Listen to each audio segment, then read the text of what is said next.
देखिए आगे हम लोग वेक्टर और या क्रॉस प्रोडक्ट पे कुछ क्वेश्चन करते हैं, ठीक है। तो देखिए पिछले लेक्चर में आपको बताया जा चुका है इसका डिफिनेशन, ए क्रॉस बी का डिफिनेशन कितना होता है, तो ए बी साइन थीटा इसका मैग्नीट्यूड होता है। अगर सिर्फ ए क्रॉस बी की बात करें तो A cross A B sine theta N cap, magnitude कितना होता है ए बी साइन थीटा, या magnitude of A into magnitude of B into sine theta. इसके बाद कंपोनेंट फॉर्म में भी बता दिया गया है आपको, ठीक है। तो आप अगर ये सब नहीं देखो तो पिछला लेक्चर जाके आप देख लीजिए। तो आज हम लोग करते हैं कुछ क्वेश्चन इस पर। देखिए फर्स्ट क्वेश्चन लिए हैं, इसमें क्वेश्चन में लिखा हुआ है magnitude of A equal to 5, magnitude of B equal to 13 and A cross B का मैग्नीट्यूड दिया हुआ 25, then find A dot B, ठीक है। तो देखिए सिंपली हम लोग यहाँ पे करेंगे ए क्रॉस बी का magnitude equal to magnitude of A into magnitude of B into sine theta. तो देखिए यहाँ पे ए क्रॉस बी का मैग्नीट्यूड पहले से दिया हुआ 25 equal to magnitude of A की जगह रख लेंगे 5 इंटू मैग्नीट्यूड ऑफ बी की जगह 13 इंटू साइन थीटा। 5 और यहाँ से 5 जब 25 हो जाएगा, therefore sine theta equal to हो गया 5/13। तो देखिए यहाँ पे साइन थीटा निकालिए। अब देखिए आपको क्या फाइंड करना है, ए डॉट बी। तो ए डॉट बी का डिफिनेशन क्या होता है, ए बी कॉस थीटा। तो वहाँ पे क्या ज़रूरत है, आपको कॉस थीटा की ज़रूरत पड़ेगा। तो सबसे पहले हम लोग निकाल लेते हैं कॉस थीटा। तो कॉस थीटा इक्वल टू होता है √1 माइनस साइन स्क्वायर थीटा। तो कॉस थीटा इक्वल टू हो जाएगा √1 माइनस 5/13 का होल स्क्वायर। तो ये हो जाएगा 1 माइनस 25/169। अगर इसको आप सोल्व करोगे तो 169 एलसीएम 169 माइनस 25 तो 144, ये हो जाएगा 12/13। तो यहाँ से सबसे पहले हम लोग क्या किए, कॉस थीटा का वैल्यू फाइंड कर लिए। अब कॉस थीटा आपको फाइंड हो गया तो आपको क्या फाइंड करना है, ए डॉट बी। अब ए डॉट बी यहाँ से फाइंड कर सकते हो। देखिए A dot B equal to कितना होता है, ए बी कॉस थीटा। तो ए की जगह पे हम रख लेंगे 5 और बी का जगह पे रखेंगे 13 और कॉस थीटा यहाँ पे कितना निकल के आ गया, तो 12/13। तो यहाँ पे आंसर हो जाएगा 60, ठीक है। तो क्वेश्चन समझ में आ गया, ठीक है। नेक्स्ट क्वेश्चन देखते हैं, क्वेश्चन नंबर 2। देखिए सेकेंड क्वेश्चन क्या है, इफ़ ए इक्वल टू एक वेक्टर दिया हुआ कंपोनेंट फॉर्म में, B equal to component form में दिया हुआ है, देन फाइंड 2b क्रॉस ए। इसका मैग्नीट्यूड फाइंड करना है। सबसे पहले हम लोग क्या करेंगे कि 2b फाइंड करेंगे। तो 2 इंटू बी, तो यहाँ से आप 2 से मल्टीप्लाई कर लो, तो 2 इंटू आई माइनस 2k, तो यहाँ से हो जाएगा 2i माइनस 4k, ठीक है। इसके बाद आप फाइंड कर सकते हो 2b क्रॉस ए। तो देखिए 2b क्रॉस ए अगर फाइंड करना है तो आपको कैसे फाइंड करना है, तो कंपोनेंट फॉर्म में आपको बताया गया था ये फार्मूला आई जे के डिटर्मिनेंट के अंदर लिखना है।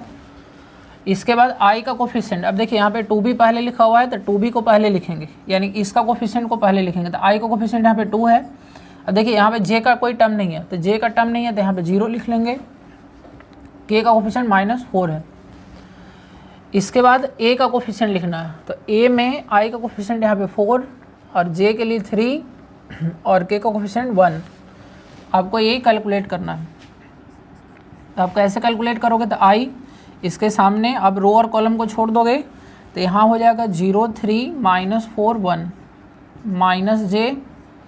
इसी तरह से जे के सामने वाला को छोड़ देना है तो यहाँ बचेगा 2 4 -4 1 प्लस के, ठीक है। तो के के सामने वाला को आप छोड़ दो तो यहाँ बचेगा 2 0 4 3।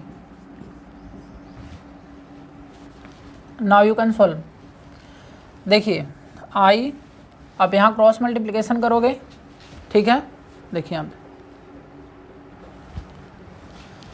तो देखिए यहाँ पे आई क्रॉस मल्टीप्लिकेशन करने के बाद आएगा 0 + 12, फिर हो जाएगा -j 2 + 16, फिर प्लस के, और वहाँ पे अगर आप करोगे तो 6 - 0,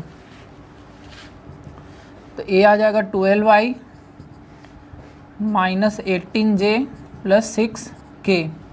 तो हम लोग फाइंड कर चुके हैं 2b क्रॉस a, तो ये फाइंड कर लिए, ठीक है। अब क्वेश्चन में क्या था, इसका मैग्नीट्यूड फाइंड करना था, तो 2b क्रॉस a का मैग्नीट्यूड फाइंड करेंगे। तो root under 12 square plus minus 18 square plus 6 square, ठीक है। इसको अगर आप सोल्व करोगे तो 144 प्लस 324 एंड 36, ये तीनों का ऐड कर लेना है। ऐड करने के बाद कितना आ जाएगा, तो आप ऐड करके चेक कर सकते हो।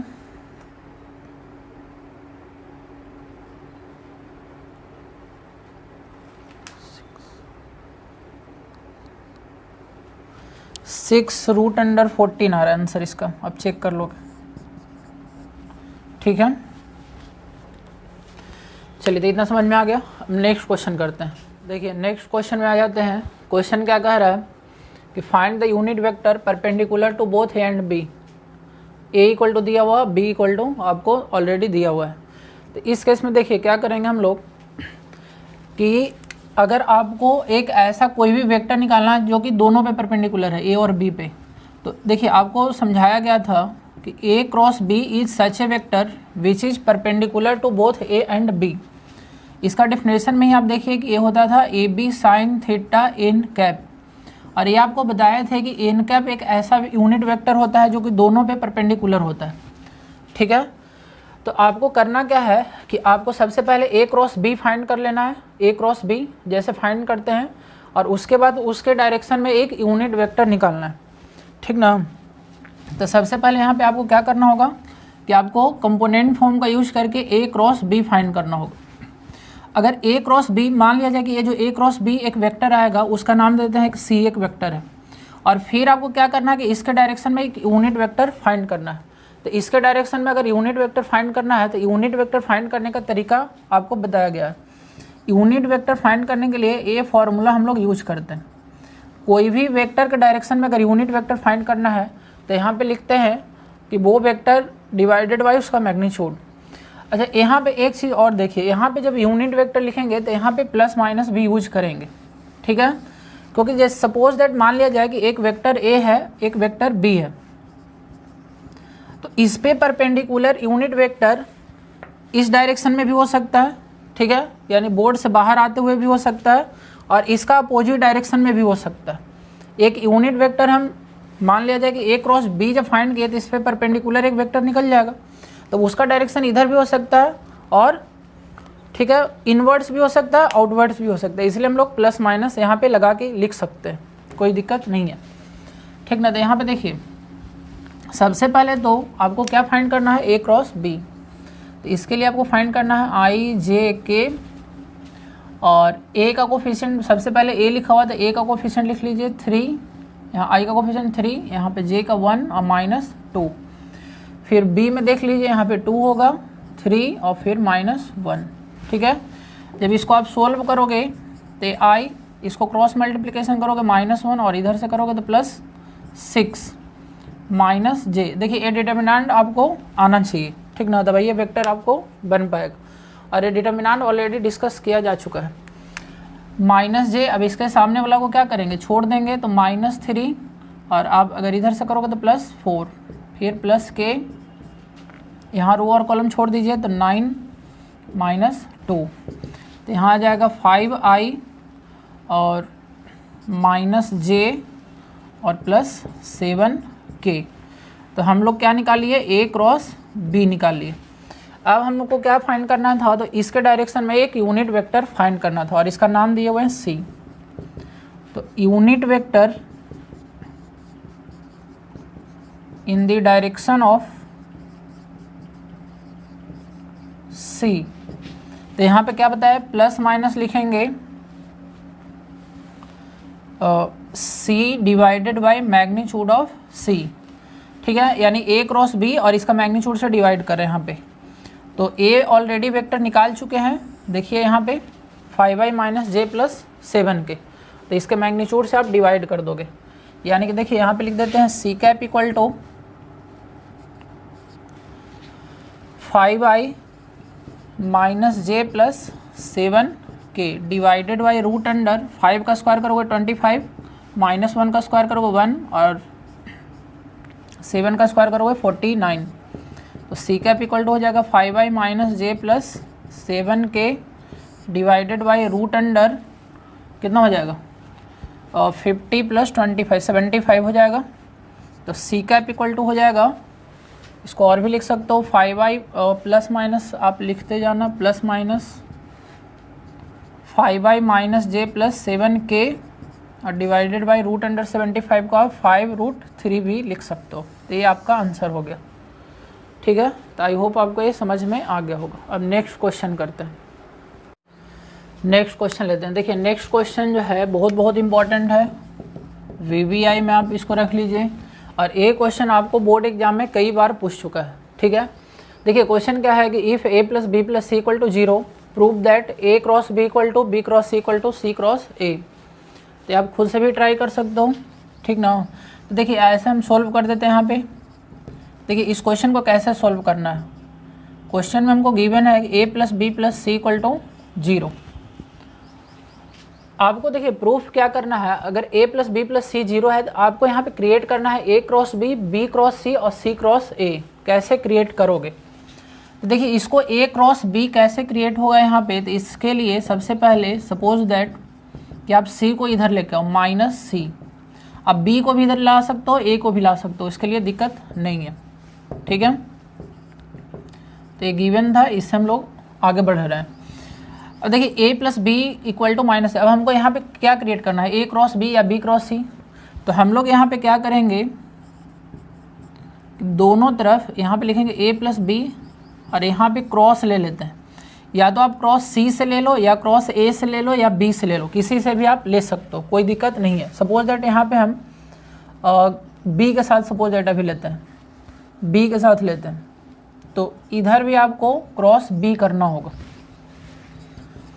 देखिए a क्रॉस b, इसको अगर डिस्ट्रीब्यूट करेंगे तो a हो जाएगा a cross b plus b cross b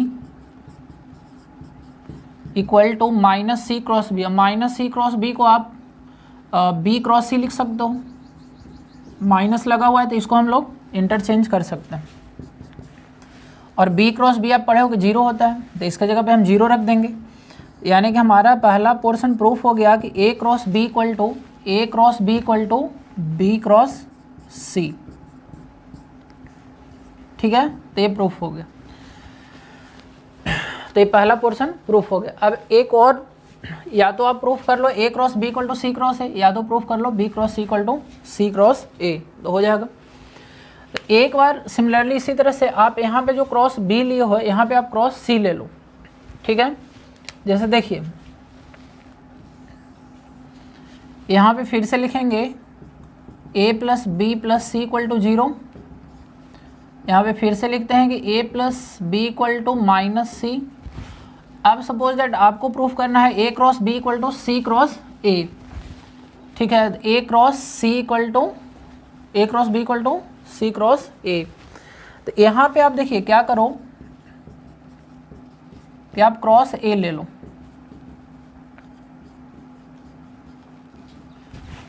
ठीक है, देखिए एक बार यहाँ पे क्रॉस b लिए थे, इस बार क्रॉस a ले रहे हैं, तो इससे क्या होगा a क्रॉस a, आप इसको डिस्ट्रीब्यूट करो तो यहाँ पे हो जाएगा a cross a plus b cross a equal to minus c cross a। तो इस बार a क्रॉस a कितना हो जाएगा 0, ये आपको ऑलरेडी बताया जा चुका है।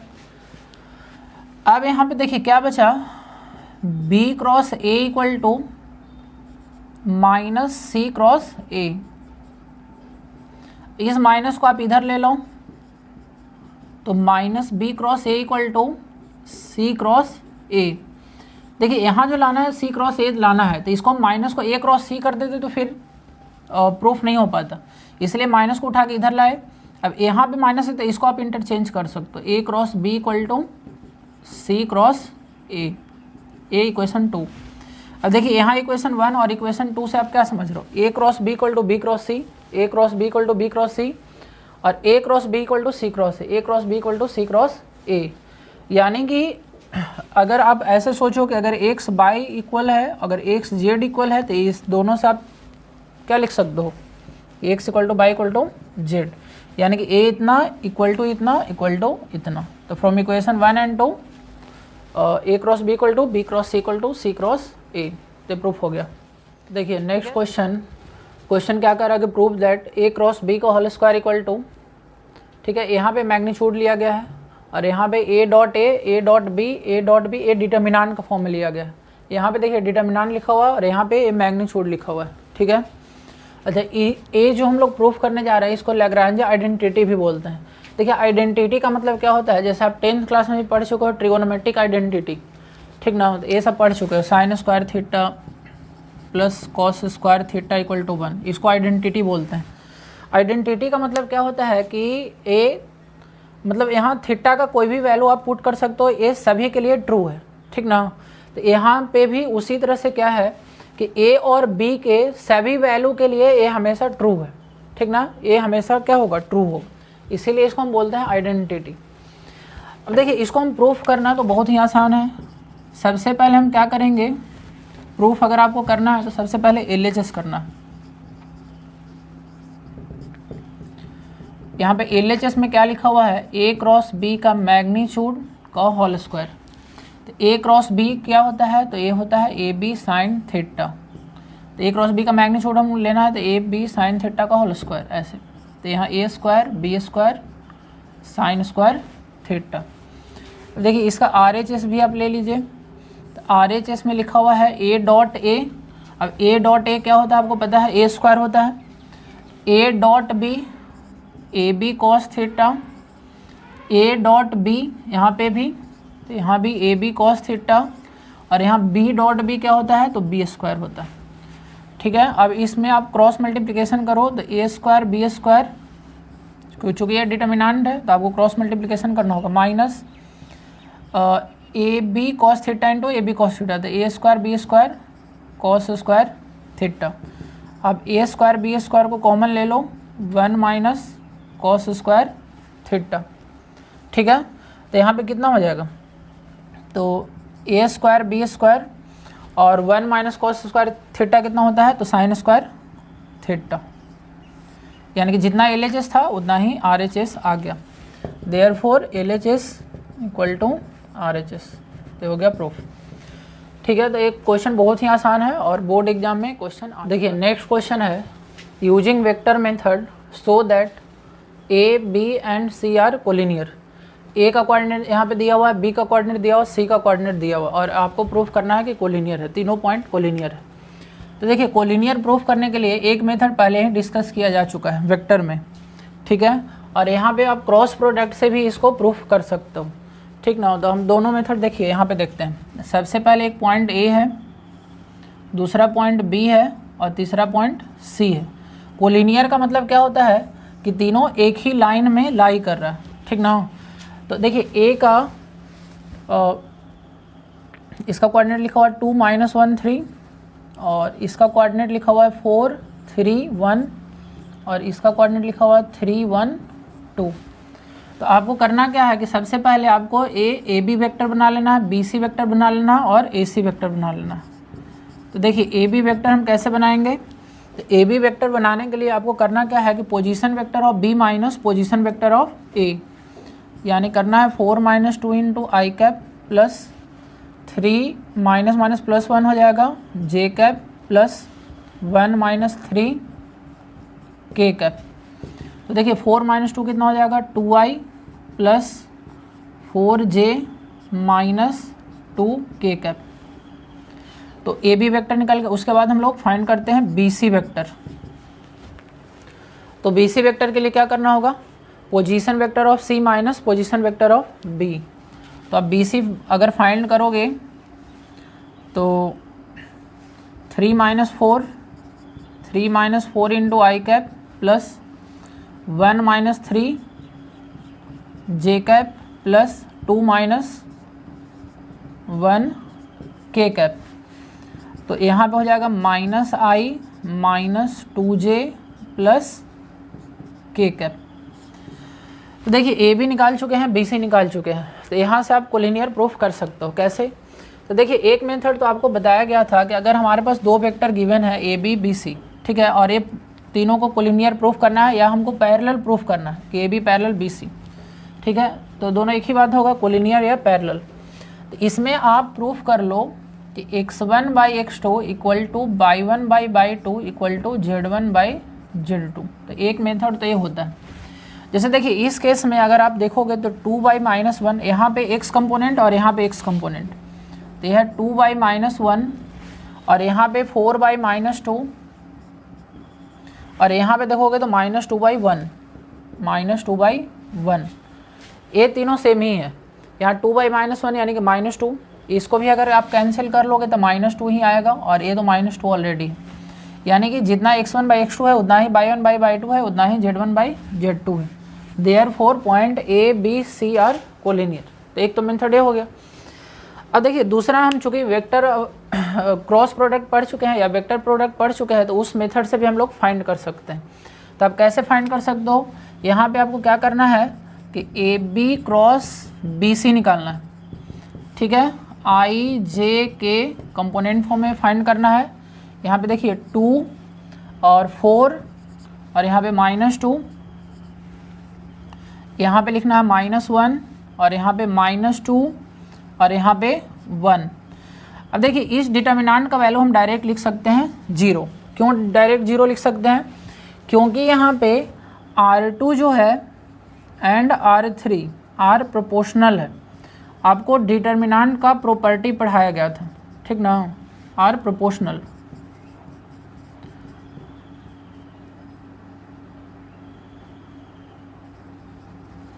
देखिए डिटर्मिनेंट का प्रॉपर्टी जो पढ़ाया गया था उसमें आपको बताया गया था कि अगर दो रो या दो कॉलम प्रोपोर्शनल है या आइडेंटिकल है तो उस डिटर्मिनेंट का वैल्यू डायरेक्ट हम कितना लिख सकते हैं? 0। तो A B cross B C अगर 0 हो गया, इसका मतलब क्या हो गया कि ए बी जो हो गया वो पैरेलल हो गया बी सी, ठीक है, या हम यहाँ से लिख सकते हैं कि A B C are collinear, ठीक है। पैरेलल और कोलिनियर वेक्टर में सेम ही बात होता है, ठीक है। तो आपको ये सब ऑलरेडी डिस्कस किया जा चुका है। चलिए तो इतना समझ में आ गया, ठीक है, थैंक यू।